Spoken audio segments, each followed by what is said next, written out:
ইণ্টাৰেষ্টলেছ, আৰু তাৰ ছিষ্টেম আছে, তাৰ ফৰ্ম বিক্ৰী কৰা, কিবা বিক্ৰী কৰা, এই ধৰণৰ এটা তাত ছিষ্টেম আছে। এই ছিষ্টেমবিলাক ডাউনলোড কৰিলে বা ইণ্টাৰনেটত গ'লেই, গুগলত গ'লেই, চবৰ হাতে হাতে মোবাইল আছে, তাত পোৱা যায় ইণ্টাৰেষ্টলেছ বেংকিং ছিষ্টেম, ইণ্টাৰেষ্টলেছ বেংকিং ছিষ্টেম। আপোনালোকে যদি বাংলাত মাৰে, বাংলাতো আহিব। মোৰ তাতে বহুত কেইখন কিতাপ আছে, আজিকালি বহুত ওলাই গৈছে, লিটাৰেচাৰতো ৰৈ থকা নাই, অজস্ৰ লিটাৰেচাৰ বাংলাদেশৰ পৰা, কলকাতাৰ পৰা অজস্ৰ বাংলাত ওলাই গৈছে, আৰু উৰ্দুততো যথেষ্টখিনি আছেই। তো আল্টিমেটলি আমি আমাৰ যিটো আত্মসহায়ক গোট হ'ব, আমি কেইজন মানে, ধৰক জমিয়তৰ আমি যিজন কমিটি আছোঁ, 10জনীয়া কমিটি আছে, 20জনীয়া, 9জনীয়া, যিমান কমিটি আহক, আমি গোটেইকেইজনে মিলি প্ৰথম আৰম্ভ কৰিলোঁ, 100 টকা দি আৰম্ভ কৰিলোঁ। আমি 1000 মাহিলী টকা দি কেনে আমাৰ এটা আত্মসহায়ক গোট বনালোঁ। নাম আত্মসহায়ক গোটে থাকক বা অন্য যি নামেই দিয়ক, মিলক ফাণ্ড দিয়ক, কিবা দিয়ক, যি নামেই দিয়ক, আল্টিমেটলি ৰেজিষ্ট্ৰেশ্যন আত্মসহায়ক গোটতেই হ'ব। আত্মসহায়ক গোটত আপুনি ৰেজিষ্ট্ৰেশ্যন কৰি দিলে, আপুনি গভৰ্ণমেণ্ট পইচাখিনিও পালে, সেইখিনিতো যাই আছে, সেইখিনিতো ইণ্টাৰেষ্ট নহয়। ইণ্টাৰেষ্ট কোনখিনি? যিখিনি বেংকৰ পৰা ইণ্টাৰেষ্ট আহে, এইখিনি আপুনি বিনা স্বভাৱৰ নিয়ম নকৰাকৈ ভৰাই দিয়ক, বাকী আপুনি কাৰোৰ পৰা ইণ্টাৰেষ্ট নল'ব। আপুনি এটা ফাণ্ড ক্ৰিয়েট কৰক।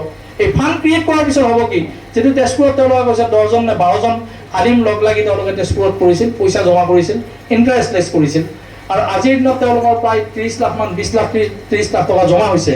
আৰু এইখিনি পইচা গভৰ্ণমেণ্টক কৈছে যে আমি এইটো কাম কৰিম, গভৰ্ণমেণ্টৰ ছেম সেইখিনি পইচাই দিছে। অৰ্থাৎ তেওঁলোকৰ 20 লাখ মান কিবা টকা হৈছিল, আৰু 20 লাখ টকা গভৰ্ণমেণ্টে দিছে, 40 লাখ হৈ গ'ল।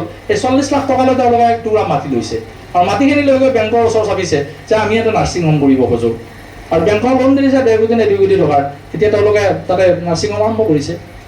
হ'ব পাৰে নে নোৱাৰে? তেওঁলোকে কৰিছে।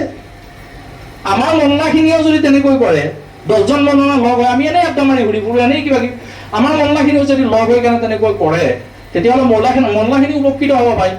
মহল্লাক যে আমাৰ ভিখাৰী বুলি কয়, সেই লেভেলটোতো গুচি যাব, আমি অৰ্থনৈতিকভাৱে কিছু সচেতন হ'ম।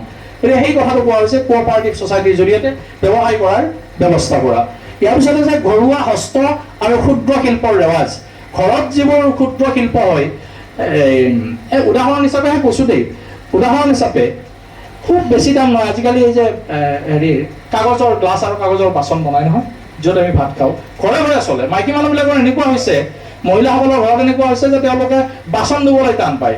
এটা পেকেট কিনি আনছো নাই, হ'ব দে, ইচ্ছা নাই, মোৰ গাটো বেয়া, আৰু বাচন নোধোৱাই আৰু তাকেই দি খুৱাই আৰু টোপোলা বান্ধি পেলাই দিয়ে। এইটো হৈছে। গতিকে আমাৰ গাঁৱে গাঁৱে এই ছিষ্টেমটো ইমান প্ৰসাৰ হ'ব, ইমান বেছি চলিব, মানুহে বাকী এইবোৰ বৰ্তন ব্যৱহাৰ কৰা বাদ দিব। কেতিয়াবা আলহী আহিলেহে ব্যৱহাৰ কৰিব, বাকী কাগজতে ভাত খোৱা আৰম্ভ কৰিব মানুহে।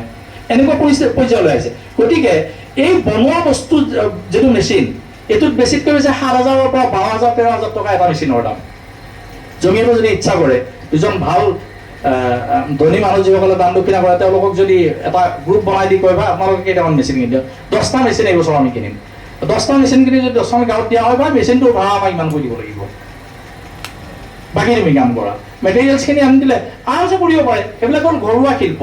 তাত বাহিৰে আমাৰ এই যে বাকীটো কাপোৰ কানি বনোৱা এইবিলাকতো আছেই। আৰু আমাৰ আজিকালি কেঁথা বনোৱাটো, কেঁথাও এনেকুৱা ডিজাইনেবল কেঁথা ওলাইছে, শ্ব'ৰুমত পোৱা যায় কেঁথা। আমিতো হাঁহিছিলোঁ, এইটো মিয়া কেঁথা, এই মিয়া জিনিছ এনেকৈ কৈছিলোঁ না আমি অসমীয়াবিলাকে। কেঁথাটো আমিও ব্যৱহাৰ কৰিছিলোঁ।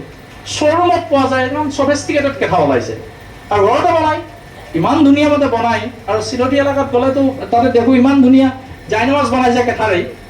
এইবোৰ বস্তু যদি অকণমান আধুনিকীকৰণ কৰি, কাপোৰখন নতুন দি, অলপ ধুনীয়া কাপোৰ দি বনাই, ঘৰতেই আমাৰ মহিলাসকলক প্ৰশিক্ষণ দি অকণমান ব্ৰেইনটো খটুৱাই বনাই মেলি এইবোৰ, আজিকালি হেৰি ওলাইছে জাইনৱাজ, এই যে মাজতে বৰহাই দিয়া দেখিছোঁ হজৰ যাওঁতে, এফালে গামোচা আৰু এফালে কিবা প্লাষ্টিক মানে চিলাই কৰি কেনে, এইবোৰ কামো কৰিব পাৰোঁ। তেনেকৈ যদি ইমান দূৰৰ পৰা গামোচা আমি তেনেকৈ যদি জাইনৱাজ কিছু বনাওঁ, আৰু বনাই যদি দোকানে দোকানে দিওঁ, বিক্ৰী নহ'ব নেকি?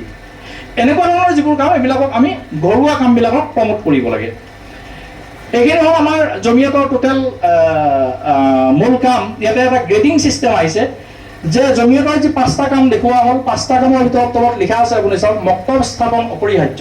মক্তব স্থাপনটো চবেই কৰিব লাগিব। ইয়াক বাহিৰে কোনোবাই যদি এটা কাম কৰিছে, তেতিয়াহ'লে ইয়াক বাহিৰে কোনোবাই যদি এটা কাম কৰিছে, সি C গ্ৰেড পাব।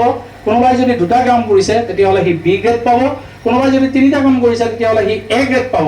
আৰু 3টাৰ ওপৰত যদি কোনোবাই কৰিছে, কোনোবাখন জিলাই কৰিছে, তেতিয়াহ'লে 3 গ্ৰেড পাব। এতিয়া কুৱেশ্যন হ'ব, এই গ্ৰেডেদি আমাৰ কিডাল হ'ব? গ্ৰেডেদিও হ'ব। যিকেইখন জিলাই এই ভাল গ্ৰেড পাব তেওঁলোকৰ কাৰণে